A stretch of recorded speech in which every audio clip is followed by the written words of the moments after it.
So this is my second talk on American Transcendentalism. And I gave it first, my last talk was on the first one. I'm going to summarize a little bit what I did the first time and then talk about this second part.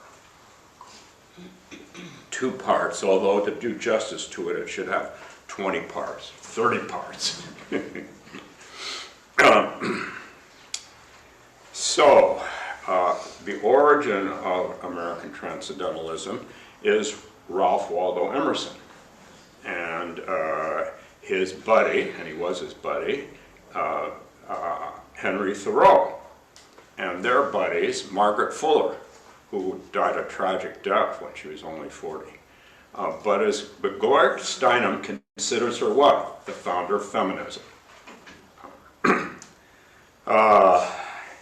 So they, starting with Emerson, discovered this non-dual tradition by not reading Buddhist literature, because they didn't know about Buddhist literature, but by reading the Bhagavad Gita, the Vedas, and the Upanishads, the Advaita Vedanta, the non-dualistic Vedanta. Non-dualistic simply means not separate, that we're all part of this wonderful flow of being. And they really tapped into that, especially Ralph Waldo Emerson, and then he put Thoreau and Whitman onto it. Walden comes out of that, really. But I talked about that last time. So, and I talked about Emerson last time. I'm just reviewing a little bit. And then we have the 2 tomes that come out in American literature in the 19th century, Walden and Leaves of Grass. And I'm going to talk about Leaves of Grass today. This is Whitman. And Leaves of Grass is almost as long as the Shobogenzo. I would say that Walt Whitman, although he was uneducated, was incredibly literate in the Western tradition. Incredibly literate, going back to Greek mythology. As Dogen was incredibly literate in the Chinese Buddhist tradition. So, the key teaching here is that there's a spiritual goodness that's inherent in us. It's inherent. And despite the corruption imposed by culture, society, institutions, and concepts, it's here. It's always here. And of course, they don't use Buddhist terms. They say divinity.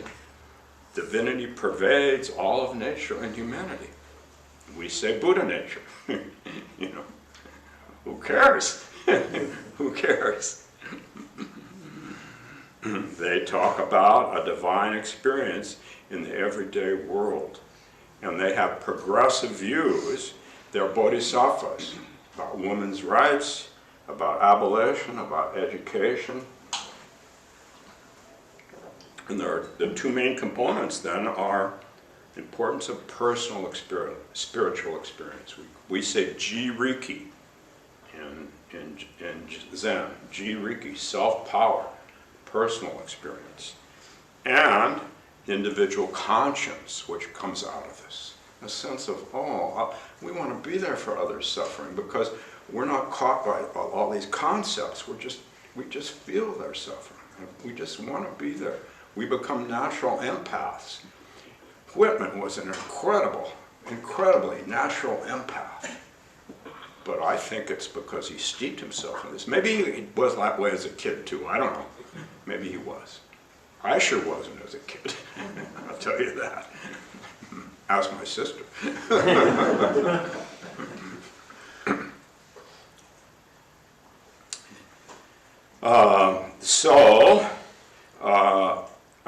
Original sin is replaced by original divinity, just like that. Of course, these books are not accepted well in the 19th century. They don't get accepted until the beginning of the 20th century. This book is actually considered obscene in the mid-19th century, although there's not very much allusion to body parts of sex, a little bit, but by today's standards, no, nothing. So now, today's talk, having reviewed last week's talk, today's talk. Leaves of Grass, published in 1855, when Whitman is 37. And it's his poetic conduit of his spiritual realization and his attempt to live a life based on that realization. He's alive, he's generous, he's hopeful in a very divided culture. This is pre-Civil War. Seems like we're almost in pre-Civil War now. I hope not. It's a very divided culture. People are losing hope. People are losing hope. People were losing hope then. They needed this transcendentalist to come along in a meditative way, remind them that his central metaphor is the metaphor of grass. Grass, which covers the whole earth, comes up in many different forms, in many different species, in many different varieties, grows out of rocks, grows out of woods, grows. The undividedness which comes from the Indian non-duality that he was exposed to. Although we don't know how much he actually read it or how much he read Emerson, who wrote all about it. We don't know that, but it doesn't matter, does it? Who cares?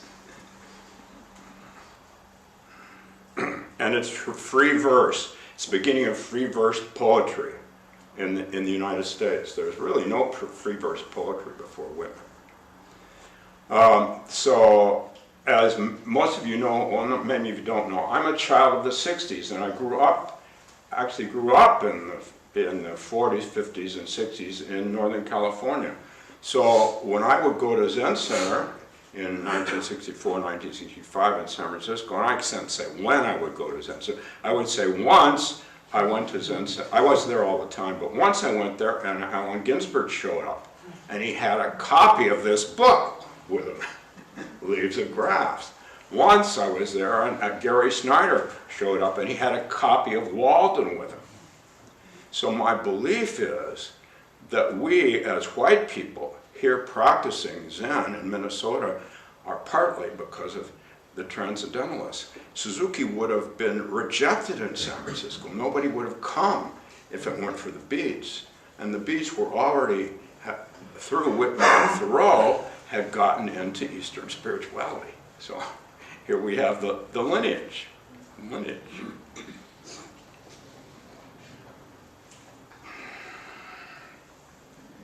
So he's the son of an alcoholic carpenter, comes from a large and troubled family. He has few years of education. He's an office boy at 11. He's a journeyman printer at 14. He's a schoolmaster at 17. He's a journalist at 22. He churns out newspaper articles and book reviews and theater and art reviews and editorials. He writes a melodramatic novel on the evils of drink because of his experience with his dad.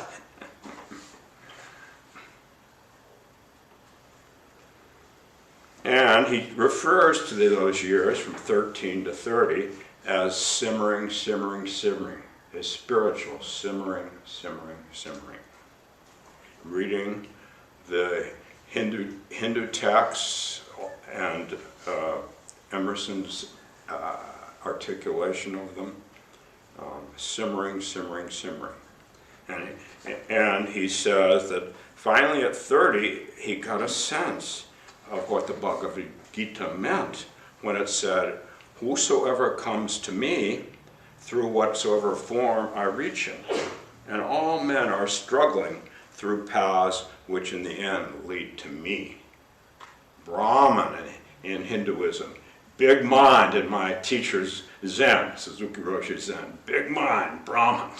It all leads back to big me, which includes all life. So I'm going to be reading now from Whitman quite a bit. Mortal life is most important with reference to the immortal, the unknown, the spiritual. As the ocean waits for us and receives the rivers, the unknown waits for each and all.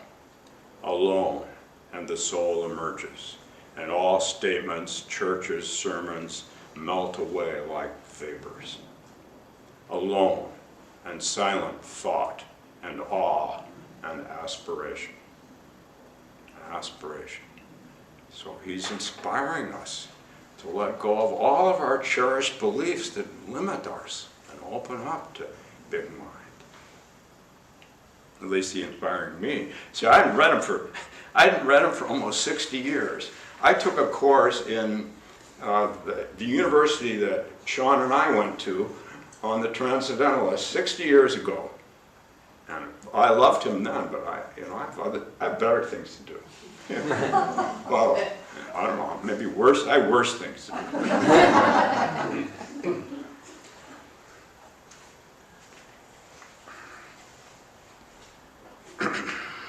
So I'm going to keep going. Alone and silent thought and awe and aspiration. Aspiration to let go of all this crud, to become the everything that we already are. That's all. Aspiration, to become that everything that we already are. It takes aspiration, doesn't it? And we so easily get discouraged. Well, our teachers encourage us. And I guess Walt has become one of my new teachers.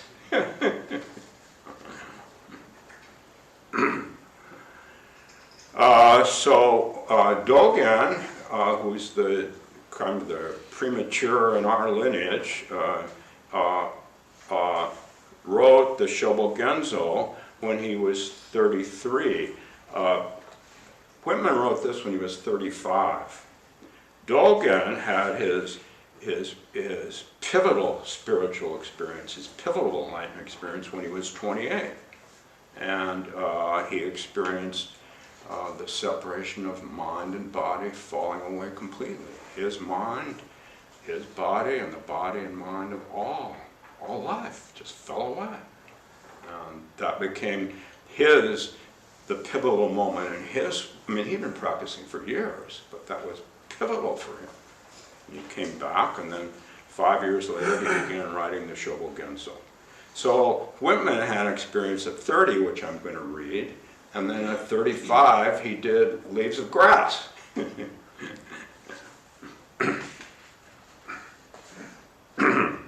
So Dogen then wrote about his most famous portion of the Genjo Kon.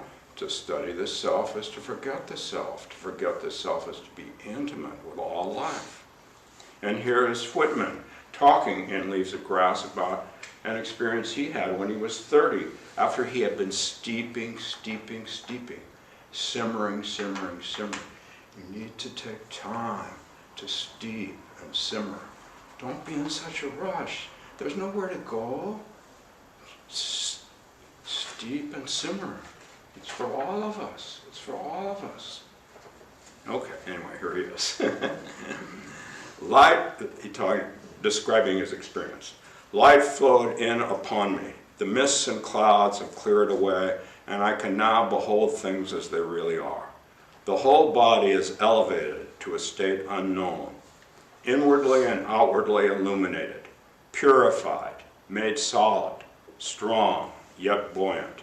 A singular charm, more than beauty, flickers out of and over the face. A curious transparency beams in the eyes.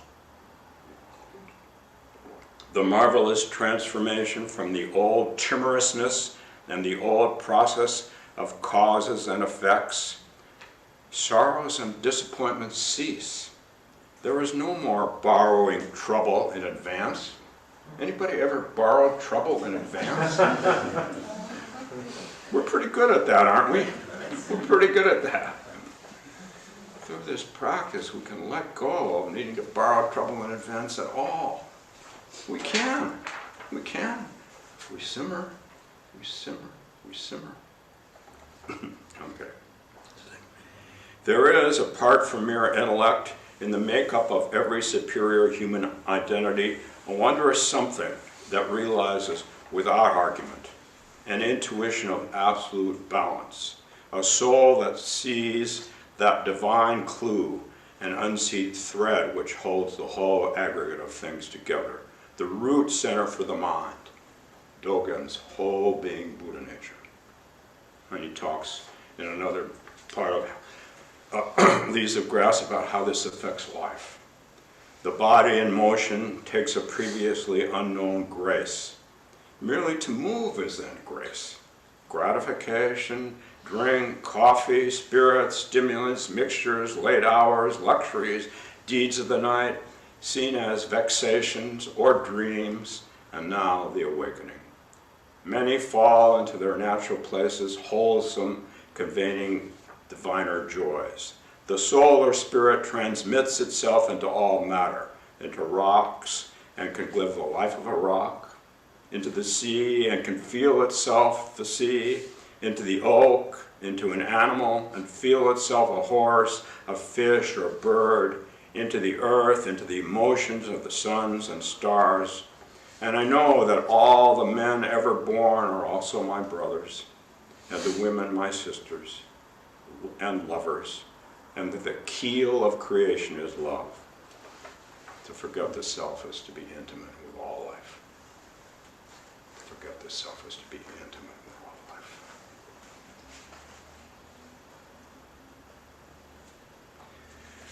The common average man advances. God disappears. The whole idea of God presented in the religions of the world for the thousands of past years disappears.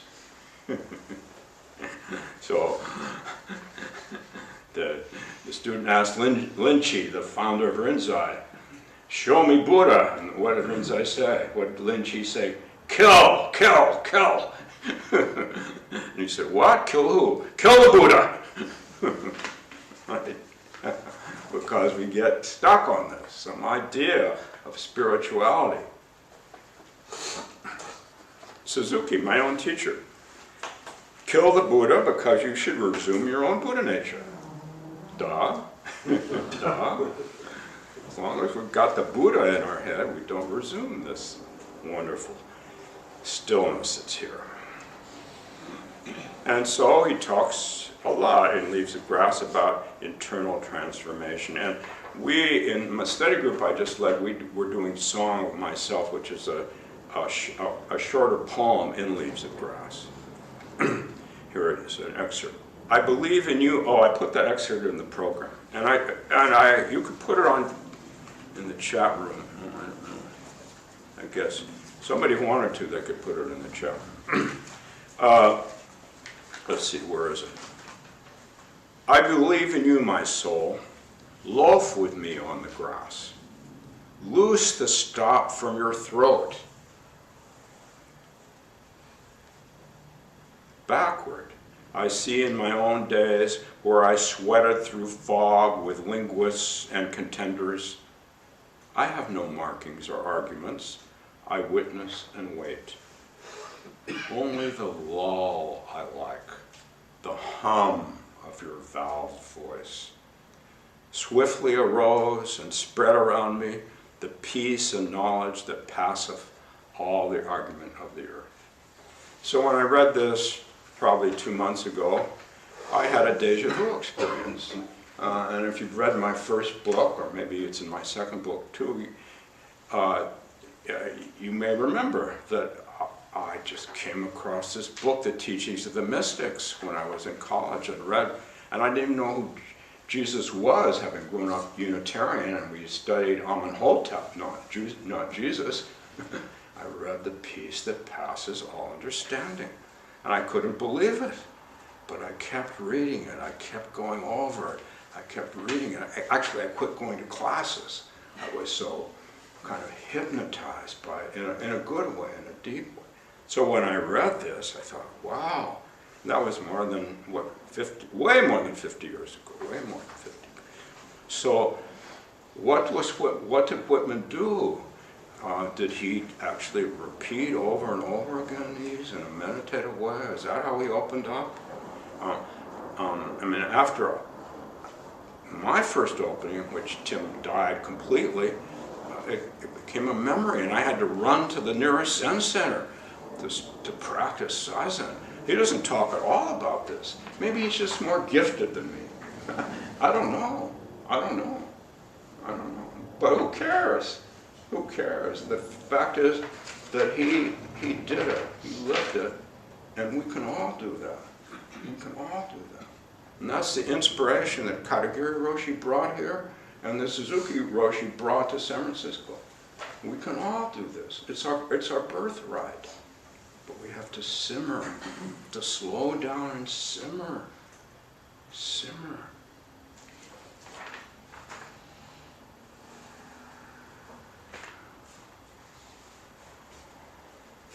So in this radical non-dualism, there's a flow of energy in which everything is a divided manifestation of the undivided.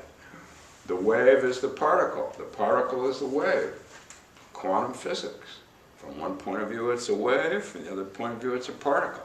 How about when we let go of cherishing any opinion about it at all and just experience it as our true way of being? We can do that. We can do that.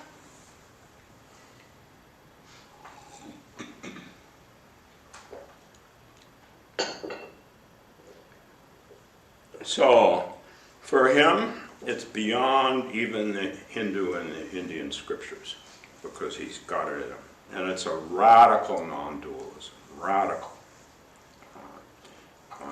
And which we actually don't find too much in India. I mean, we've been reading all the Indian scriptures now for 2 years with a wonderful Buddhist scholar, but there's not too much of the radical non-dualism in those scriptures that embraces the body, the sensory experience, and desire, which is part of being human.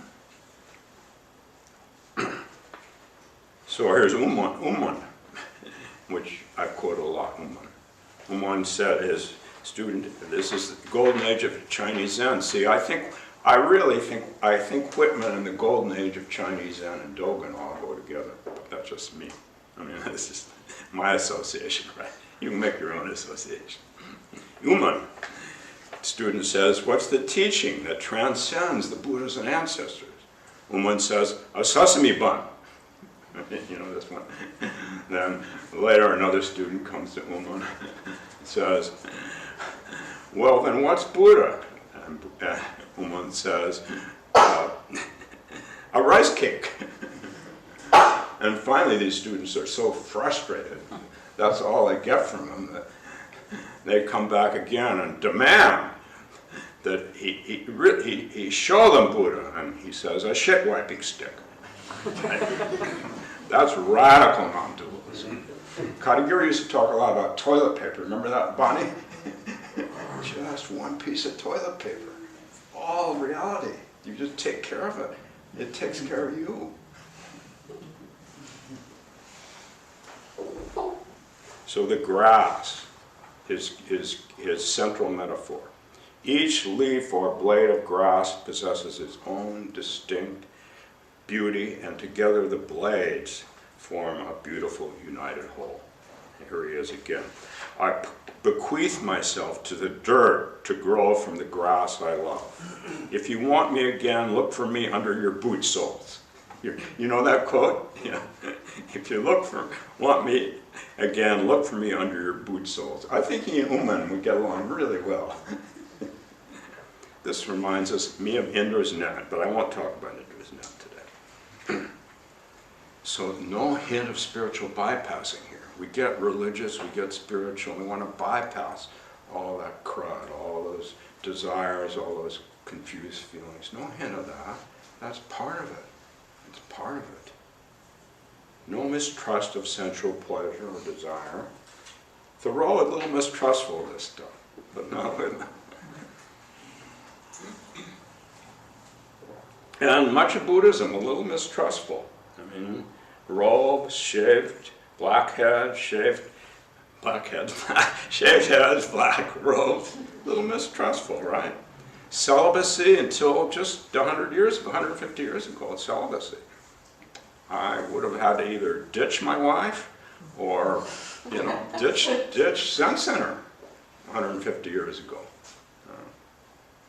So But his radical non-dualism is what we're trying to do here in our urban world as we practice together.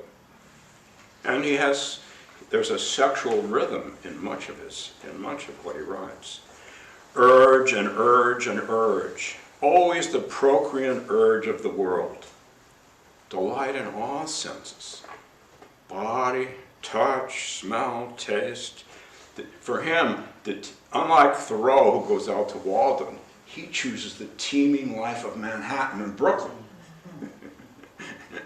And that's where he has his awakening, too. So here we're in Uptown. And Uptown has been having a hard time. But we're here, we're as bodhisattvas, trying to do our best. And the working people, he's really into day laborers, and he does a lot of day labor himself. And the huge and diverse American continent. And here he's talking about something that you may not appreciate. I didn't necessarily appreciate it when I read it either. The scent of these armpits is aroma finer than prayer. Maybe that's a little too radical even for me.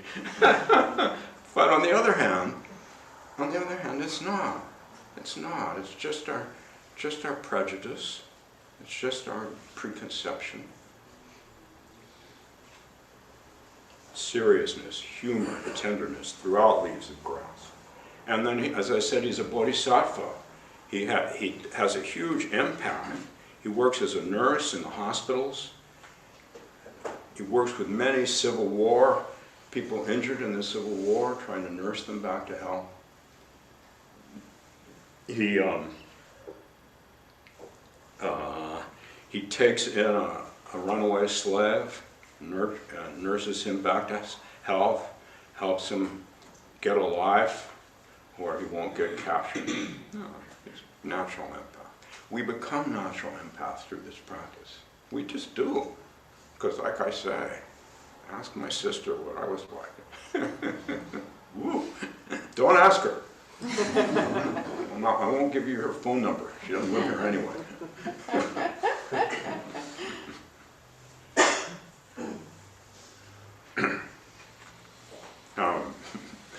You know the story I've told many times. Let's see, do I have time to tell stories? What time is it? 10:30. Oh, I have time to tell. Yeah, I have time to tell a story.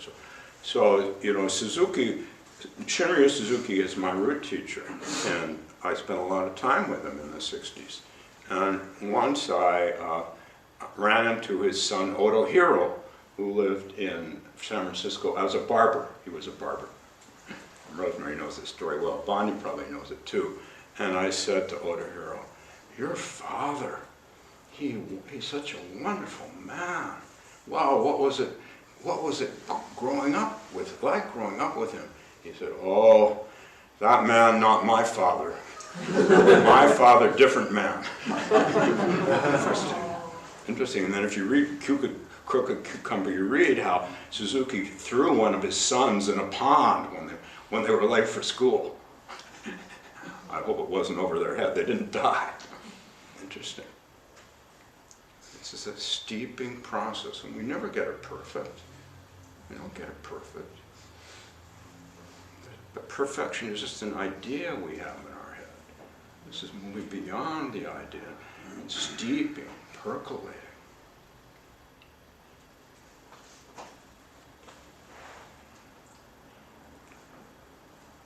So I'm going to finish by talking about 6 features which I think are present in the golden age of Chinese Zen, 600 to 900 and also, or 700 to 1,000, I guess is better, or, and in Whitman.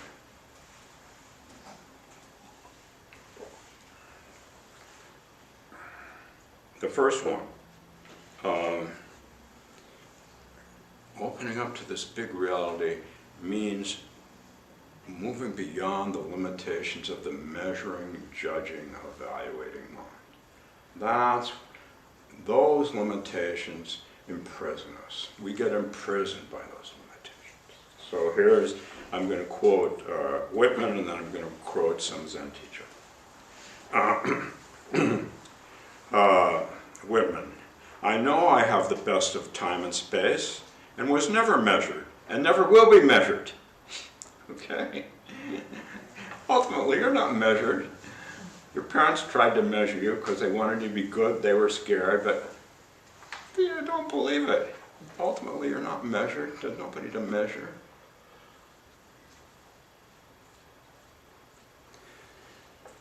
You don't have to judge, oh, my practice is so awful. Just simmer in the awfulness of your practice, and something will happen.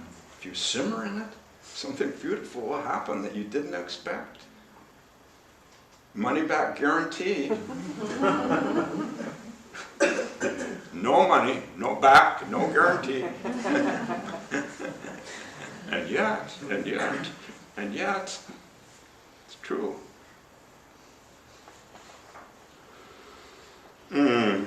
No, that's the first one. Let your measuring mind just fall away. Just let it fall away. Through your simmering of your meditative life, whether you do zazen or not, it falls away. It comes back when you need it, but it doesn't need to dominate you. It really doesn't. Second, life is more than we imagine. It's huge and filled with infinite possibility. When we're not caught by our measuring mind, we feel that, we experience that. Here is Whitman. I am the mate and companion of people, all just as immortal and fathomless as myself. They do not know how immortal, but I know. That's interesting, isn't it? They do not know how immortal, but I know. That's the big I. The big I knows. The big I knows. And it doesn't know. It's not caught by any knowledge. Prajna, before knowing. Anyway, that's a whole other talk.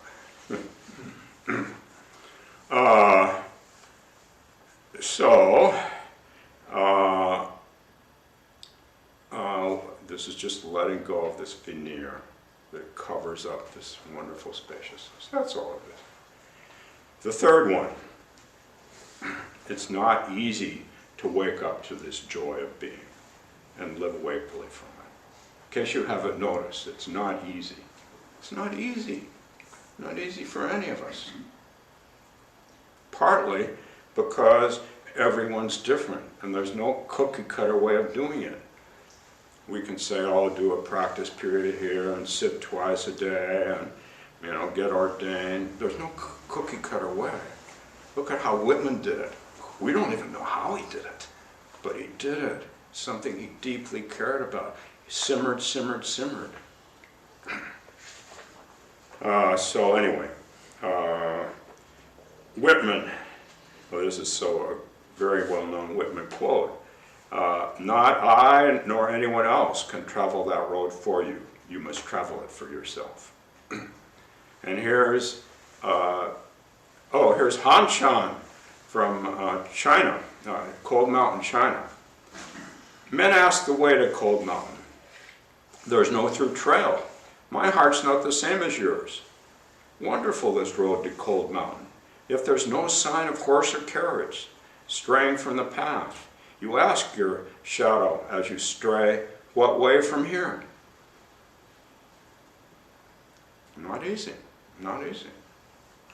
We get caught in our shadow, but encountering our shadow is the beginning of a great opening. If without our measuring and evaluating and judging, we just breathe through it, we aerate it with our open-heartedness.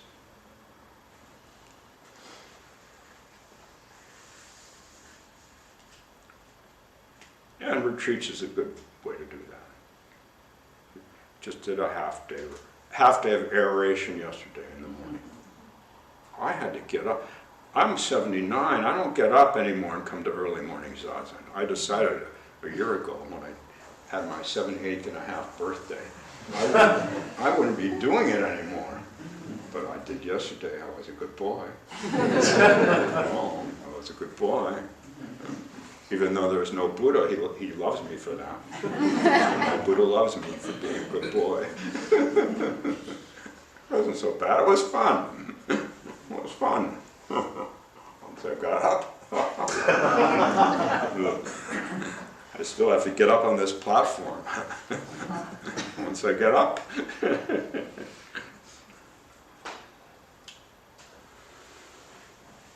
But it's also, and it's not easy to wake up, and it's easy to wake up. All we need to do is stop, look, listen. Stop, look, listen. Here's Whitman. It is not far. It is within reach. Perhaps you have been on this path since you were born and did not know. Perhaps it is everywhere, on water and on land. Perhaps it is the sesame bun. Perhaps it is the rice cake. Perhaps it is the piece of toilet paper. Perhaps. Perhaps.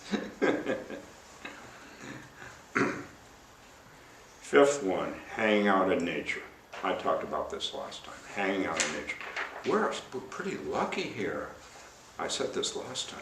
We're surrounded by nature, by the lake, by the backyard, by the beautiful garden.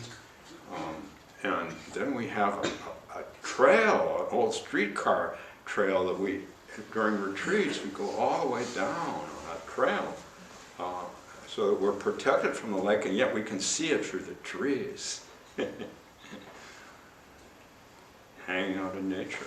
Thoreau, Whitman, Katagiri, Suzuki, me to the degree I did, and I still do. But now it's urban nature. Urban nature is still nature. It's all around us.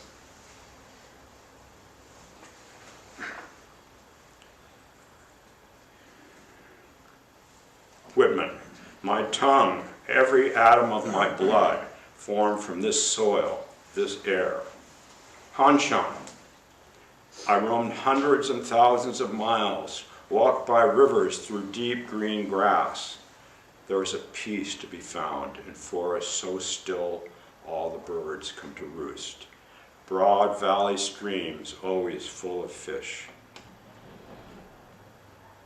And then the last one, no separation of life and death.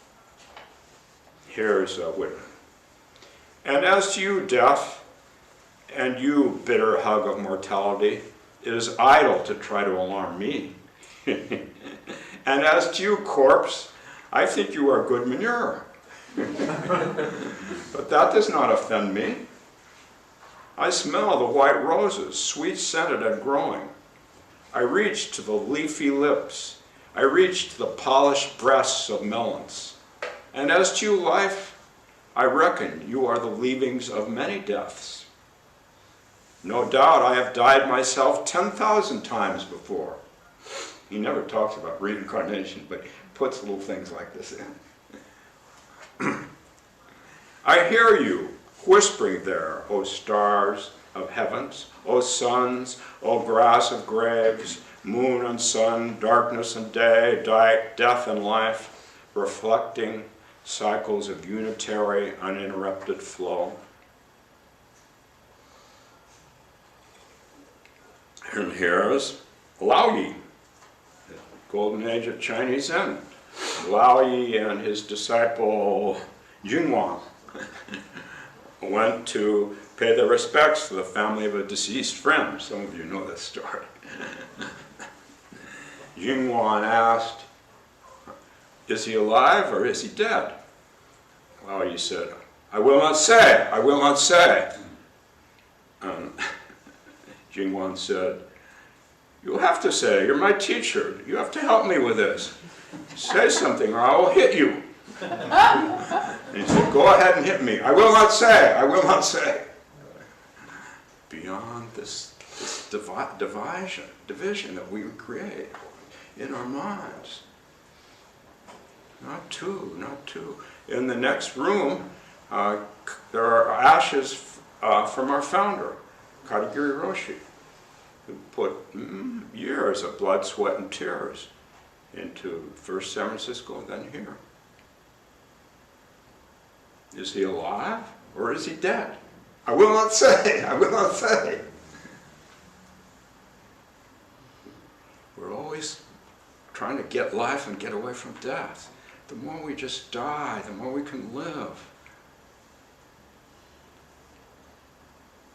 and that's through our simmering. We can all do this. We can all do this, but you have to be meditative. It has to be like your main thing. I'm sorry. That was his main thing. Unfortunately for my kids and wife, that was my main thing for years. But they still love me, and none of them have ditched me. So. Although they may have thought about it. Well, that's what I want to say this morning, and I will maybe ask people online first if any of them would like to say anything, and, or ask a question or say anything, and then turn to you guys. So let's see, there are 39 people online. Who's going to speak up from their two-dimensional world and ask something or say something?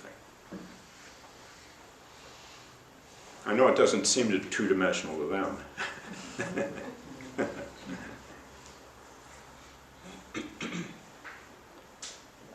Ruth Elaine. Yes, good morning. Good morning. How do you recognize between living and dying? What is that place? How do I, say that again. How do you know the place between living and dying? She said, could you hear her? Oh, she could hear better than me. How do you know the place between living and dying? Well, of course, if we believe Buddhist scriptures and we believe Christian scriptures, Christians would say the place is purgatory, and Buddhist scriptures would say the Bardo realms. But I'm talking about a death of all the stuff that we cling to create and sustain little Tim, and the life that comes out of that. When that clinging abates, when it just goes away, that life. So that on my last moment, is that my last moment? It's my first moment. In my first moment, I was traumatized in my first moment, being born. But on the other hand, being born is wonderful. Being born is wonderful. So I'm not answering this exactly, Ruth Elaine. It's just that I'm a Zen teacher, not a Bardo and a purgatory teacher. Thank you. Okay, you're welcome. Well, I guess that did okay. Tim did okay. Maybe he can accomplish something. Maybe people will think he's a good Zen teacher. More will come to his talks. More and more and more. Whoa. Then he'll have to sit on his cushion more. He sat enough on her. Legs have almost fallen off from all this sitting on the cushion. The poor boy, Tim. Oh, let's cry. Let's cry about these poor boys and girls inside. Let's take care of them. They're still in there. Let's take care of those boys and girls. But we're large, we contain multitudes. That's Whitman. I didn't have time to do that today. Those little boys and girls are still in us, wanting acknowledgement, wanting love, wanting appreciation. We're large, we contain the multitudes. Let's take care of them. Let's take care of them. Anybody else online?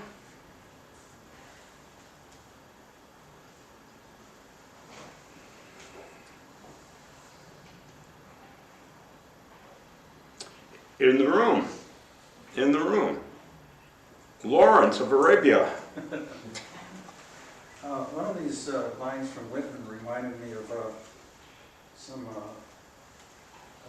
lines from a modern seer from the 60s, so I just want to read this. Read it loud, please. Sure. Backward I see in my own days where I sweated through fog with linguists and contenders. I have no markings or arguments, I witness and wait. And remind me of a line from a 60s seer which goes, how that I was so much younger, I was so much older then, I'm younger than that now. My back pages. Bob Dylan. Bob Dylan somehow in Hibbing he became very literate. I mean, you don't think of Hibbing as being the most literate place in the world, but that's where he grew up, and he must have done Leaves of Grass. He must have read it. I mean, really. Some kind of Leaves of Grass. Yeah, but you know, those went together. The psychedelic movement and reading Whitman went together. That's Allen Ginsberg for you. Yeah, kind of self-discovery, a lot of this. Mm-hmm. Yes. Yeah. And we do have to self-discover. We do have to. We have the opportunity. We don't have to. We have that opportunity. Thank you. Anybody else, either in the room or online, or both?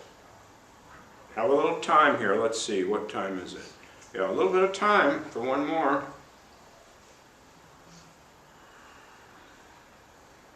Jerry. Good. Thank you.